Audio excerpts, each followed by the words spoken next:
Samantala, simula na ngayong weekend ng isa po sa mga inaabangang tradisyon ng mga Katolikong Pilipino tuwing magpapasko. Yan po yung simbang gabi. Silipin natin ang sitwasyon sa Quiapo Church na isa sa mga dinadayo ng maraming deboto.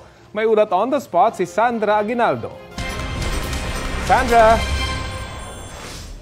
Yes, Rafi at Connie, narito nga ako sa Quiapo Church ngayon at makikita nyo po sa aking likuran na medyo maluwag pa naman ang sitwasyon dito sa Quiapo Church dahil ngayon ay tinuturing na Quiapo Day dahil tuwing Biyernes nagpupunta talaga dito yung mga deboto, pero kasi oras-oras din po naman ang mga misa dito at ito yung regular mass pa rin dito sa Quiapo Church, pero mamaya naman po na 7 to 8 p.m. magaganap dito yung anticipated mass para sa simbang gabi.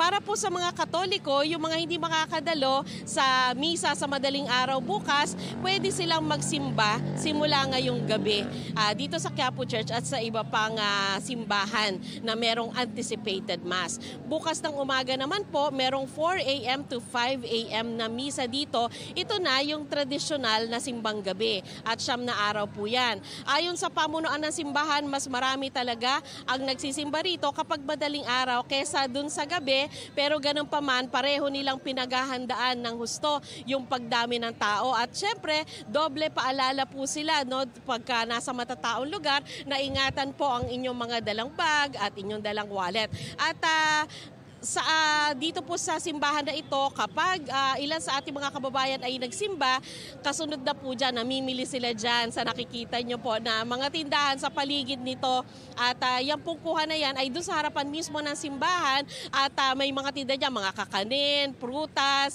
kesong puti, lahat, pati yung accessories po para sa Pasko at mga parregalo sa Pasko. Kaya tuloy-tuloy na po rin sila sa pamimili matapos magsimba. Ngayon, Rafi at Connie, pakita ko lang dahil narito kami sa gilid din ng kalsada, makikita nyo po na yung daloy po naman ng mga sasakyan dito sa Quezon Avenue, paakyat po ng Quezon Bridge ay maayos pa naman po sa ngayon.